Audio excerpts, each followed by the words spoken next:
Queridos irmãos e irmãs, abramos nossas Bíblias no livro de Romanos, Epístola de Paulo aos Romanos, capítulo 1, versículos 16 e 17.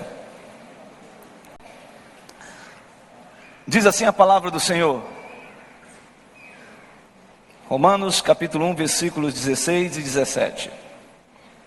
Pois não me envergonho do Evangelho, porque é o poder de Deus para a salvação de todo aquele que crê, primeiro do judeu e também do grego, visto que a justiça de Deus se revela no Evangelho, de fé em fé, como está escrito. O que está escrito, irmãos?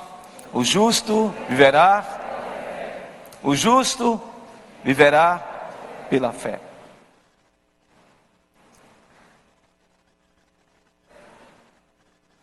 Meus irmãos, minhas irmãs, nós estamos prestes a completar 502 anos de reforma protestante. Após o grande advento do Pentecoste, de Atos capítulo 2, versículos de 1 a 4, o maior evento da história pós-Pentecostes, eu não tenho dúvida nenhuma que foi a reforma protestante. Dia 31 de outubro, nós não comemoramos o Halloween. Não é o dia das bruxas. E ninguém precisa ficar transvestido e caracterizado de bruxinhos e bruxinhas. Dia 31 de outubro de 1517, foi um marco na história da igreja, um divisor de águas, onde um monge, professor, teólogo, Martinho Lutero, estudando as Escrituras, se deparou com a Epístola de Romanos, capítulo 1, versículo 16 e 17. E esses dois versículos incendiou, impactou poderosamente a vida de Martinho Lutero, um homem que vivia uma profunda inquietação na alma a respeito da sua segurança em Cristo, da segurança em Cristo quanto à salvação. E num arvorar, num desejo, numa inquietação da sua alma, ele se depara com esse texto e é profundamente impactado. Impactado com o que diz o versículo 16 e 17 a respeito da justiça de Deus, que é a palavra-chave de Romanos. E ele descobre que a justiça de Deus, ela é manifestada na graça de Deus, por meio da fé em Cristo Jesus. Em Cristo Jesus. E a partir daí ele enfrenta, ele confronta o poder absoluto do Papa Leão X. Os indultos, as indulgências, onde o Papa Leão X envia para a Alemanha um frei chamado Johann Tetzel, para que ele apregoasse sobre as indulgências, para que pudesse fomentar, prover um projeto da Basílica de São Pedro. Então Tetzel começa a apregoar sobre indulgências, e naquele momento, diz a história, que Martinho Lutero, detendo a verdade e crendo na salvação em Cristo, crendo de que o Evangelho, o Senhor Jesus Cristo, Ele é, de fato, aquele que conduz o homem à verdade, à justiça. Diz a história que ele confronta Tetzel. E não somente confronta Tetzel, mas fixa na igreja do castelo de Wittenberg 95 teses. E essas 95 teses confronta peremptoriamente, claramente, incisivamente a igreja de Roma. A igreja de Roma.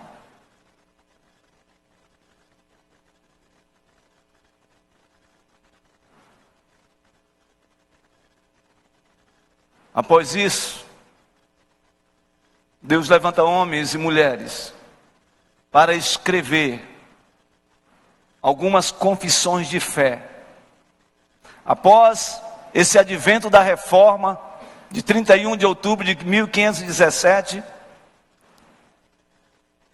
começa então, reformadores, a escrever confissões, elaborar textos, mensagens a respeito de uma fé reformada a partir das Escrituras. E dentre estas confissões, estas afirmações doutrinárias que fortalecem a nossa fé, nós temos os 5 solas, os 5 somentes, que eu gostaria de hoje compartilhar com os irmãos, como ponto nevrálgico, essencial para a igreja, como aspectos doutrinários inegociáveis da nossa fé, da fé protestante, da fé daqueles que creem nas Escrituras, na palavra de Deus. E há 5 solas, as 5 solas são fundamentos, são alicerces imprescindíveis para a vida da igreja. E eu gostaria de compartilhar com os irmãos sobre esses 5 alicerces da nossa fé, da fé reformada. Primeiro, sola Escritura. Sola Escritura. Somente as Escrituras. Podemos dizer? Somente as Escrituras. Ou seja, a palavra de Deus, ela é inerrante, irmãos. Ela é infalível. Ela é inspirada. Esta palavra de Deus, ela é clara quanto aos seus preceitos e à sua abordagem no que se refere ao absoluto de Deus. E esta mensagem de somente as Escrituras está em confronto com o pensamento romano da época, que dizia, além das Escrituras, nós temos as tradições, nós temos os concílios.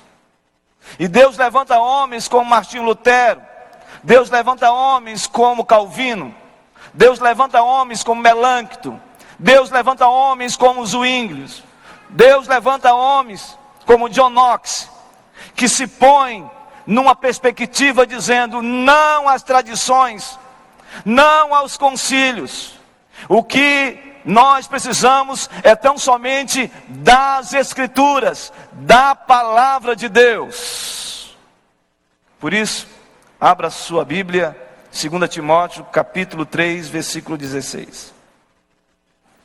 2 Timóteo, capítulo 3, versículo 16.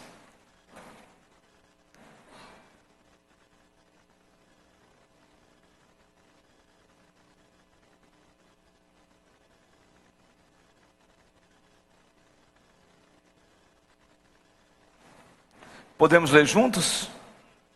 Leiamos, irmãos. Toda a Escritura é inspirada por Deus e útil para o ensino, para a repreensão, para a correção, para a educação na justiça, a fim de que o homem de Deus seja perfeito e perfeitamente habilitado para toda a boa obra. Toda a Escritura, toda a palavra de Deus, ela é inspirada. A palavra inspirada nesse texto ela é e foi soprada por Deus. Foi Deus que soprou a palavra. Foi Deus que inspirou a palavra. Foi Deus que nos deu as Escrituras. E nós precisamos ter esta consciência de que as Escrituras, elas são suficientes para as nossas vidas. Nós não precisamos, irmãos e irmãs, de mais alguma coisa. Nós não precisamos mais de uma revelação a mais das Escrituras. A palavra de Deus, ela é suficiente e ela é eficiente para as nossas vidas. Nós não precisamos sermos conduzidos por homens e preceitos humanos. Eu e você não precisamos sermos totalmente levados ou sugestionados por palavras humanas. Eu e você não precisamos ter um fio condutor na perspectiva tão somente humana. Nossa vida precisa ser conduzida e ser conduzida pela palavra de Deus. A palavra de Deus, ela é suficiente. Ela foi soprada por Deus para edificar a sua igreja. É Deus operando na igreja através da sua palavra. Toda a palavra, somente a palavra. E nós vivemos num tempo de tanta relatividade. Nós vivemos num tempo onde as pessoas relativizam tudo. O que é certo para você, talvez não seja certo para mim. Nós vivemos um tempo da pós-modernidade, onde as pessoas fragmentam as verdades e estão fragmentando até mesmo as verdades absolutas. Dentre elas, ou melhor, a palavra absoluta, que é a palavra de Deus. Me parece que nós estamos conduzindo e levando muitas vezes as pessoas à igreja com preceitos muitas vezes humanos. Homens falando e conduzindo e gerando nas pessoas uma consciência totalmente dicotomizada das Escrituras, da palavra de Deus. A igreja só é igreja, e a igreja vive como igreja por causa da palavra de Deus. O profeta Ezequiel disse: eu quero comer o rolo de Deus. Eu tenho fome da palavra de Deus. A palavra de Deus, só ela tem o poder de fazer com que um coração empedernido, um coração de pedra, seja transformado, seja tirado e colocado um coração de carne, um coração sensível, um coração com sensibilidade espiritual. Somente a palavra de Deus. Somente a palavra de Deus. Me parece que foi isso que aconteceu com Martinho Lutero, quando ele estava na dieta de Worms, ou seja, num concílio, onde ele foi julgado, questionado sobre o símbolo de fé da igreja,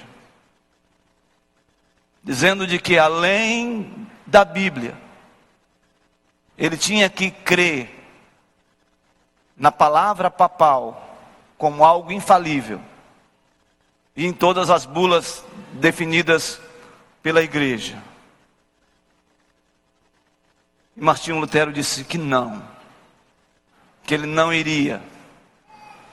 Então Carlos V convoca este concílio para julgar Martinho Lutero, que ele deveria abrir mão dos pressupostos e submeter a igreja de Roma e ao Papa Leão X. E Martinho Lutero disse algo que deve ficar indelevelmente no nosso coração e na nossa mente. Ele disse: a menos que eu seja convencido pelas Escrituras e pela razão pura, e já que não aceito a autoridade de Papa e dos concílios, pois eles se contradizem mutuamente, minha consciência é cativa à palavra de Deus. Eu não posso e não vou me retratar de nada, pois não é seguro nem certo ir contra a consciência. Que Deus me ajude. Nós não podemos ir, irmãos, nem além e nem aquém das Escrituras. O que move uma igreja, o que faz a igreja ser o que ela é, em sua natureza, em sua essência, é a palavra de Deus. Não há outro caminho que faça com que uma igreja seja movida, seja tocada, seja transformada, seja edificada, seja santificada, seja uma igreja que tem temor a Deus, se ela não for uma igreja submissa às eges das Escrituras. Não há outro caminho, irmãos. Ninguém está acima das Escrituras. Nem o poder governamental, seja ele no executivo, seja ele no judiciário, e nós estamos vivendo um tempo de confluência e de intranquilidade no meio do povo, e nós ficamos jogando as nossas fichas nos homens, e nós ficamos perturbados por causa das decisões dos homens. Mas nós não fomos chamados para vivermos debaixo das decisões dos homens. O que rege a nossa vida é a palavra de Deus, irmãos. A palavra de Deus é ela que governa a igreja, é ela que dirige a igreja. Nós não somos movidos como um barco sendo soprado pelo vento de um lado para o outro. Nós somos movidos por um Deus poderoso que está no controle do barco. Ele é o laço do barco e Ele está no timão do barco, e esse barco que é a igreja não vai afundar, porque a igreja é do Senhor Jesus. É viver sob as Escrituras. Me parece que nós nos assustamos com tudo que está acontecendo, e é natural que fiquemos assim.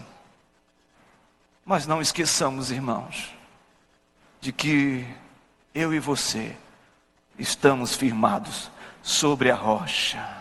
O Senhor Jesus, falando sobre dois fundamentos, Ele diz que um certo homem, um homem imprudente, ele construiu uma casa, e a casa que ele construiu foi sobre a areia, e vieram os ventos uivantes e bateram contra a casa. Rios caudalosos bateram contra a casa, uma chuva torrencial bateu contra a casa, e a casa caiu. Sabe por quê? Porque o homem prudente ouve a palavra de Deus e não a pratica.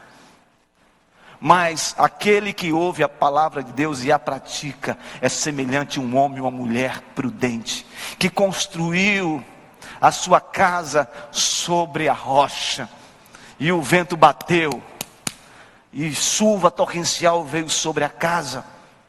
Um rio caudaloso bateu também contra a casa. Ventos fortíssimos sopraram sobre a casa. Mas a casa, ela não caiu. E ela não caiu porque ela estava fincada sobre a rocha. Eu e você somos homens e mulheres de Deus, firmados nas Escrituras. Nós precisamos ouvir e nos retroalimentar das Escrituras.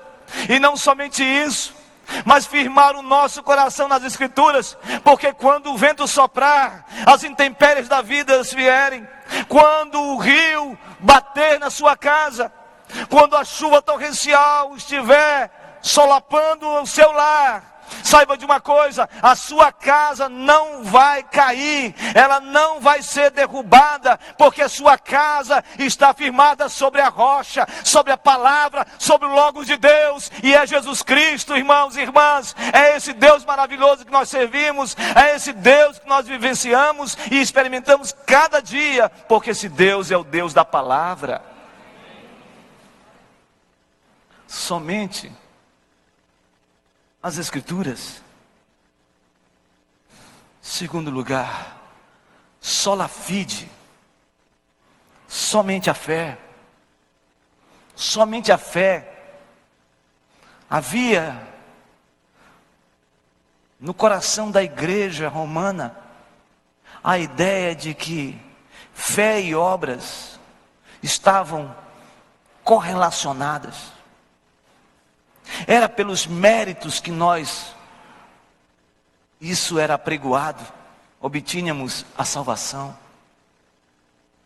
Quando Lutero se depara com esse texto, o justo verá por fé, ele tem uma noção clara de que é através e por meio da fé que nós temos o conhecimento de Jesus.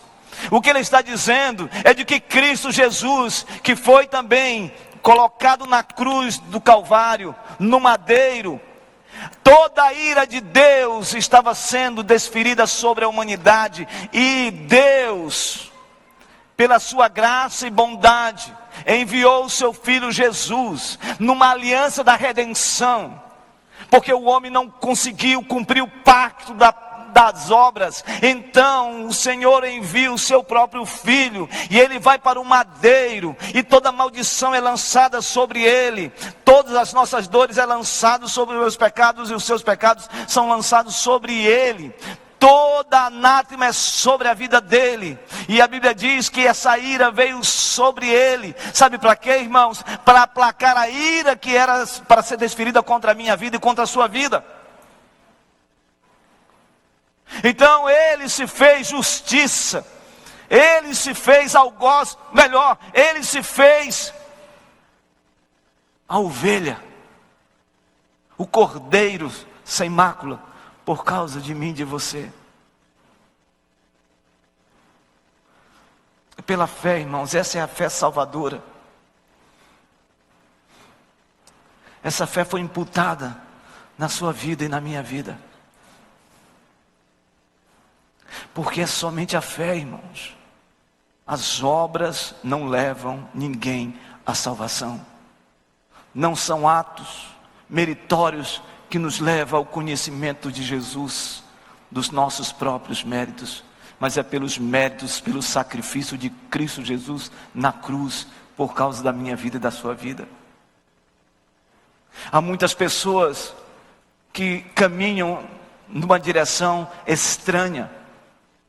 Elas se autoflagelam, elas se autopunem, elas fazem todo tipo de promessas, elas fazem todo tipo de manifestação de obras para obter a salvação. A Bíblia não nos ensina isso. A salvação, ela é por meio da fé em Cristo Jesus. A fé não é a causa, irmãos. A fé não é a causa da nossa salvação. A causa da nossa salvação é Cristo Jesus, o sacrifício de Jesus na cruz do Calvário. Mas a fé, ela vem através, ela gera, ela propicia, porque é através dela que eu e você podemos experimentar a doce presença amorosa de Jesus. Por isso, somente as Escrituras, somente a fé, e sola gratia, somente a graça. Por favor, abra a palavra do Senhor em Efésios, capítulo 2. Leiamos Efésios 2.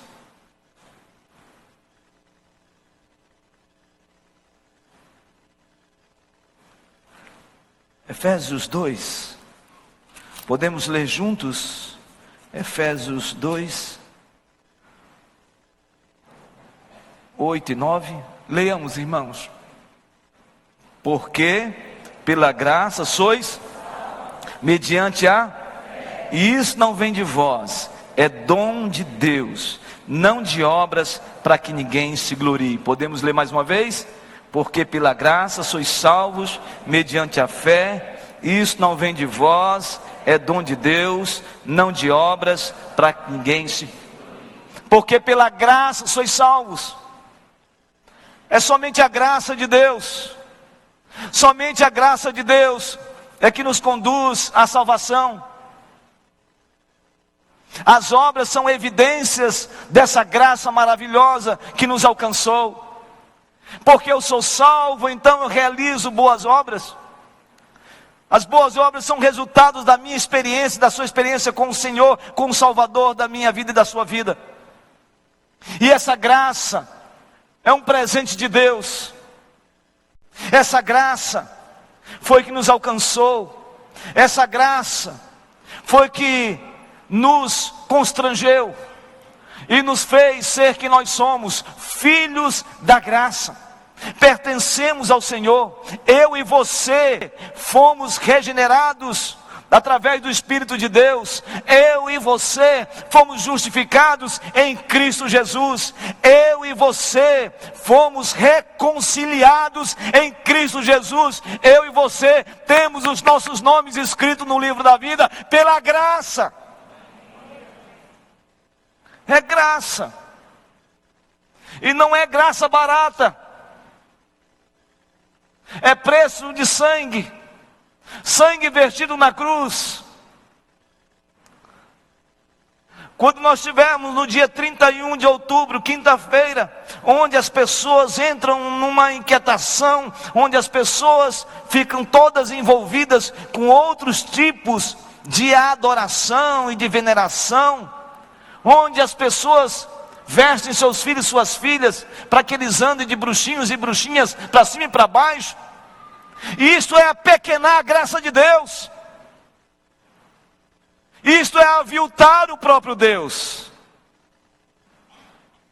Homens e mulheres de Deus, filhos de Deus, membros dessa igreja e da igreja evangélica, precisa contemplar o dia 31 de outubro, lembrando de que em 1517, um homem se levantou e a partir dele homens e mulheres pagaram um preço altíssimo, não só os reformadores, como os pré-reformadores, como os pós-reformadores, por causa do evangelho, da graça de Deus.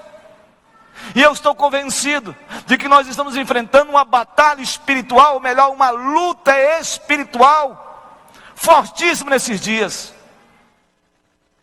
E nós não estamos percebendo. Está passando despercebido de nós. Nós estamos sem discernimento espiritual. Nós estamos meio que com as nossas retinas totalmente envolvidas por uma película.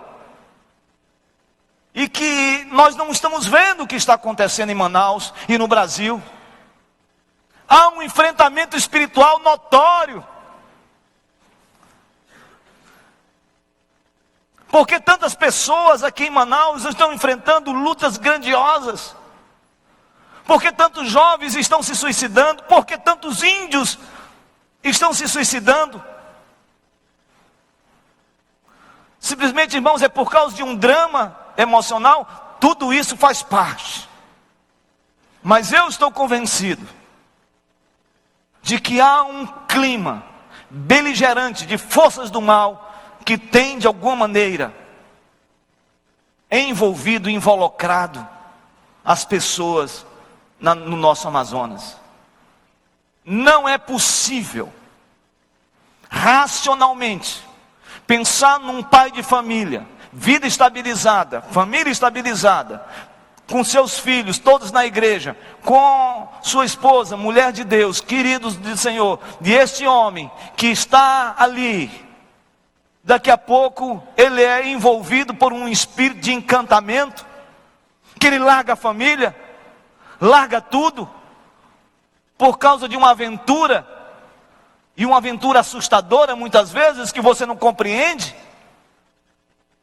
Famílias estão sendo fragmentadas, famílias estão sendo envolvidas por tantas ações malignas, seja ela com divórcio, seja ela com separação, seja ela com suicídio, seja ela com desespero de alma, seja ela com angústia no coração, sejam elas com um problema de crises existenciais. Irmãos e irmãs, isto não pode ser simplesmente um fenômeno sociológico, isso não pode ser apenas um fenômeno olhado numa dimensão tão somente psicossomática.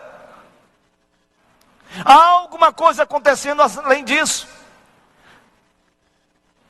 Nós sabemos que há um espírito de opressão sobre a vida de muitos crentes, porque o diabo não tem poder de possuir os cristãos, os filhos de Deus. Ele não tem poder de propriedade nem de possessividade, mas ele oprime sim. Mas o que mais me assusta não é mais a possessão e nem a opressão. O que me assusta é o espírito de obsessão que está envolvendo muitas pessoas. As pessoas estão obcecadas pelo dinheiro, pelo poder, obcecados para viver uma vida totalmente longe do lar, longe da família, obcecado para viver uma vida que ele acha que ele tem o direito de ser feliz, e essa obsessão tem gerado algo terrível na vida das pessoas. Será que nós não estamos vendo isso? Será que a igreja não está trazendo para si esse mundanismo? Meus irmãos, minhas irmãs, eu estou convencido de que nós precisamos pregar o evangelho da graça de Deus.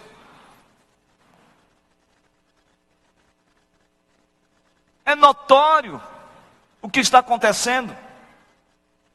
E nós estamos nos acostumando com o sagrado. Nós estamos nos acostumando a uma vida cristã medíocre, apequenada, superficial, vazia, oca. Nós não nos ajoelhamos mais e não colocamos nossos joelhos no pó. Nós não mais lemos as Escrituras com prazer e desejo. Nós esquecemos, transformamos muitas vezes o púlpito simplesmente em mais um encontro de sociabilidade. Irmãos, o que está acontecendo com a igreja? E a igreja está passiva. A palavra igreja significa eclésia, sair para fora, é algo redundante, mas é isso mesmo. Eu e você precisamos sair aqui desta noite e nesta semana dizendo: quem reina na nossa casa é o Senhor Jesus Cristo. Nós fomos agraciados pela graça de Deus. Nós não iremos viver sobejados pelas forças do mal. Nós vamos viver olhando para o autor e consumador da nossa fé, que é Jesus Cristo, irmãos.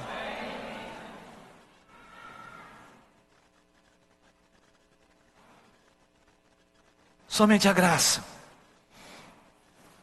Quarto lugar, sola Christus. Somente Cristo. Somente Cristo.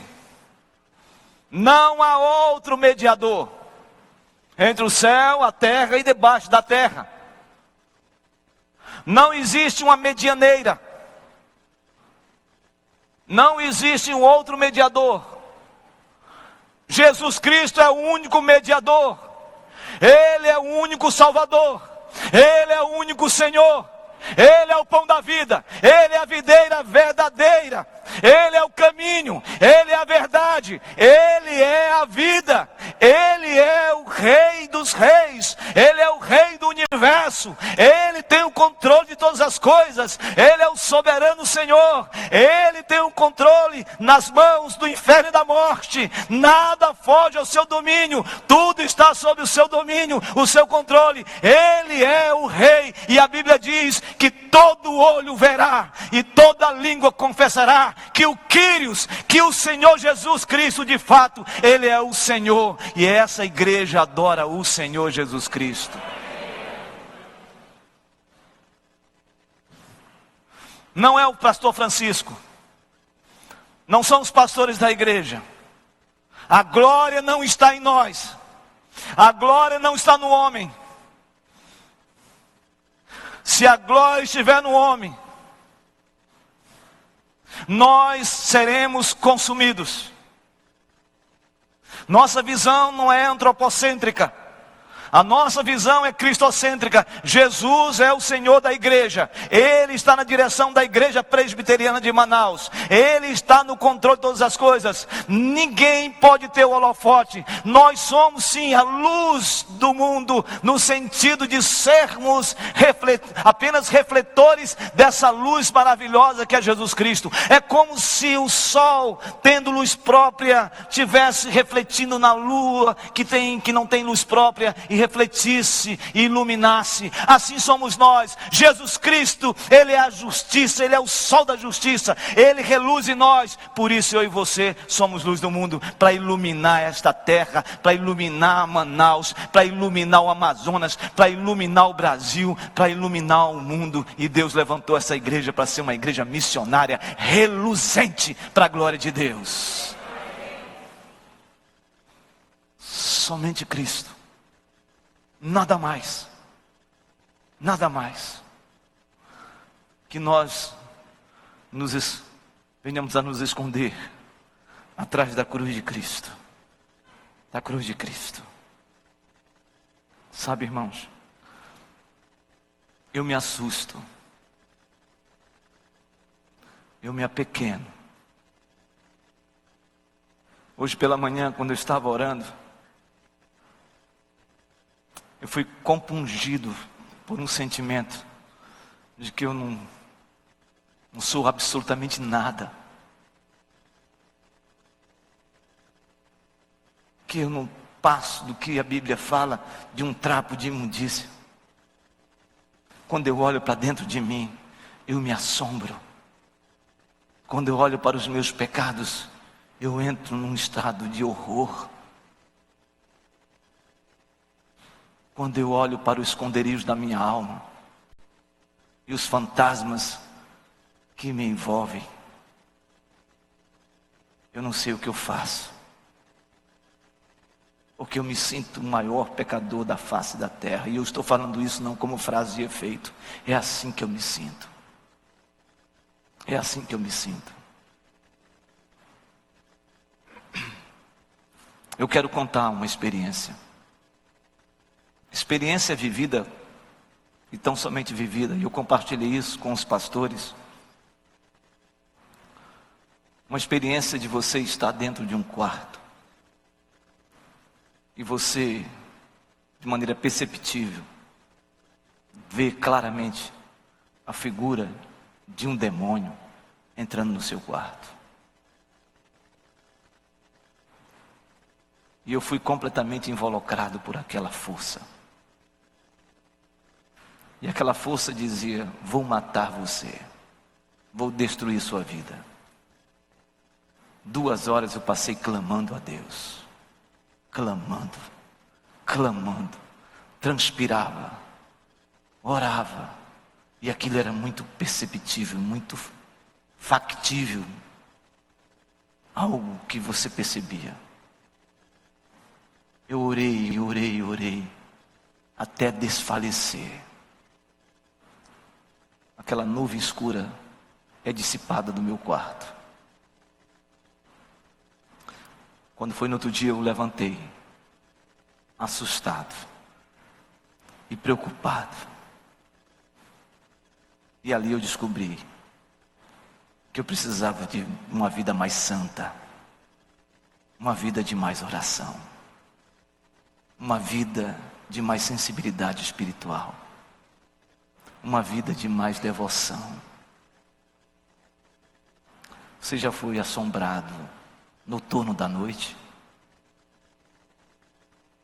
Eu quero dizer para você que depois daquela experiência, eu descobri uma coisa maravilhosa, ou melhor, enfatizou aquilo que eu já sabia: quanto Deus me ama e quanto o diabo me odeia. Olhe, se as forças têm se levantado contra você, se o inimigo tem vilipendiado, tem tentado destruir sua vida, a sua casa, o seu lar, a sua paz, a sua calmaria de espírito, se o inimigo tem se levantado contra você com todas as forças, saiba de uma coisa: ele está fazendo isso porque ele sabe quem você é. Ele sabe quem você é. Se o inimigo diz: eu conheço a tua história e o teu passado, você pode crer. E você pode afirmar: muito bem, você conhece, mas eu sei quem eu sou. E nesse presente que eu vivo, eu fui lavado pelo sangue do Cordeiro. Você foi lavado pelo sangue do Cordeiro. Você tem o Senhor Jesus na sua vida. E sabe de uma coisa? Com autoridade espiritual, você pode declarar: esse Cristo, que é somente Ele, você pode declarar: e eu sei qual é o seu futuro. Você já foi derrotado em nome de Jesus Cristo. Ninguém vai resistir à sua vida e nem sua casa, se o Senhor Jesus for o centro da sua casa, for o laço da sua família, for aquele que está no fundamento sólido da sua caminhada, na sua trincheira. Meu irmão, minha irmã, levante a cabeça, creia que esse Cristo Jesus, Ele é suficiente para você. Você não precisa de mais ninguém, você não precisa de ajuda de mais ninguém, no sentido de resolver seus dramas mais profundos. Sim, recorra a pessoas que amam esse Deus, que temem esse Deus, que tem esse Senhor na sua vida, para ser também alguém que possa te abençoar, ser um instrumento na sua vida profético, ser um instrumento de caminhar com você. Mas não esqueça de uma coisa: seja alguém, ou seja você, que o que vale é você estar no centro da vontade de Deus. É Deus na direção da sua vida. As pessoas que estão em volta de você, as pessoas que estão na sua caminhada, tem que ser pessoas também que têm a presença de Jesus na sua vida, que caminham com Jesus e que estão interessados em você ser mais do que vencedor em Cristo Jesus, porque somente Cristo, só Ele tem o poder de mudar a nossa vida.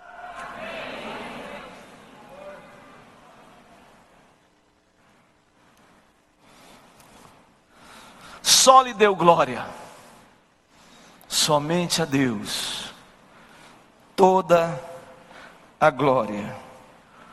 Romanos capítulo 11, versículo 36. Quero encerrar com esse texto. Romanos 11,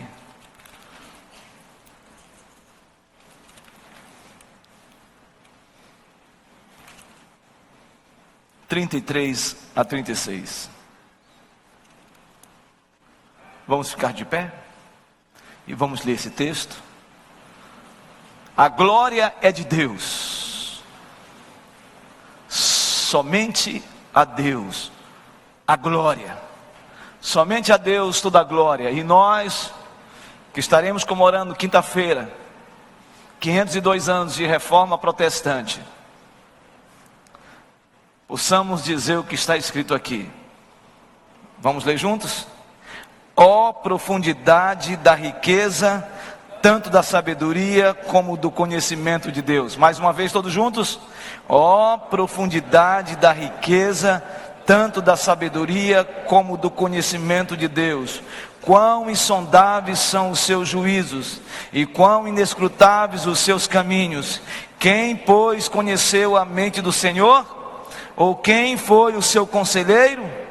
Ou quem primeiro deu a ele para que lhe venha a ser restituído? Juntos, porque dele e por meio dele e para ele são todas as coisas. A ele, pois, a glória eternamente. Amém. Eternamente. Amém. Qual o fim principal do homem? Honrar, gozar, glorificar a Deus para sempre. A glória é de Deus, o louvor é para Deus, a adoração é para Deus, tudo é para Deus, porque tudo vem dele e tudo volta para ele. A glória é dele. Igreja Presbiteriana de Manaus, a glória é de Deus eternamente.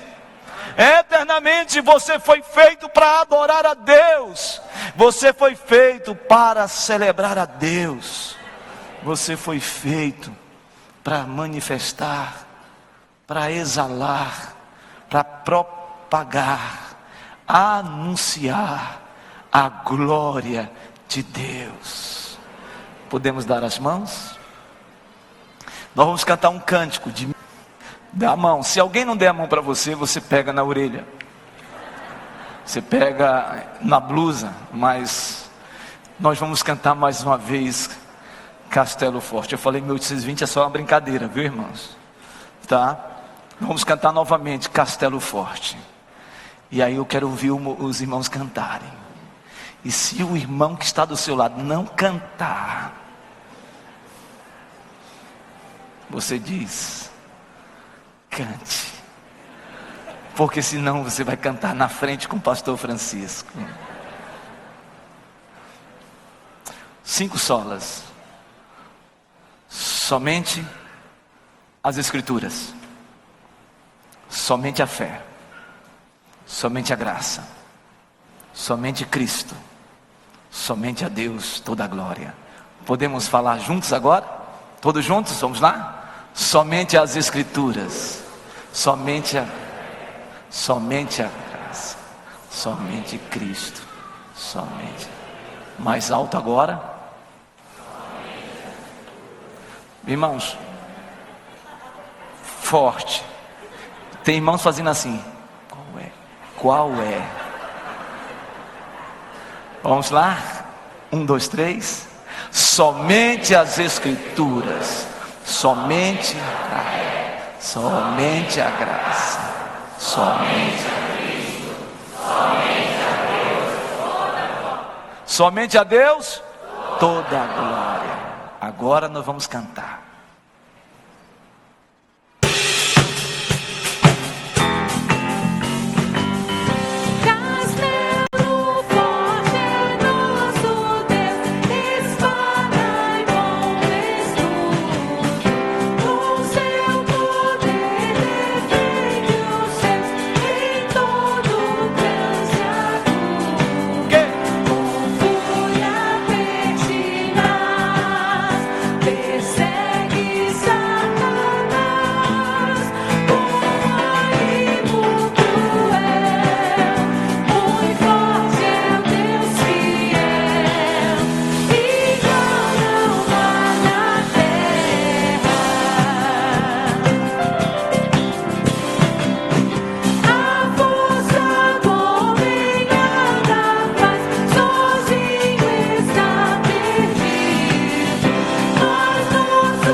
Aleluia. Coloque as mãos assim, irmãos.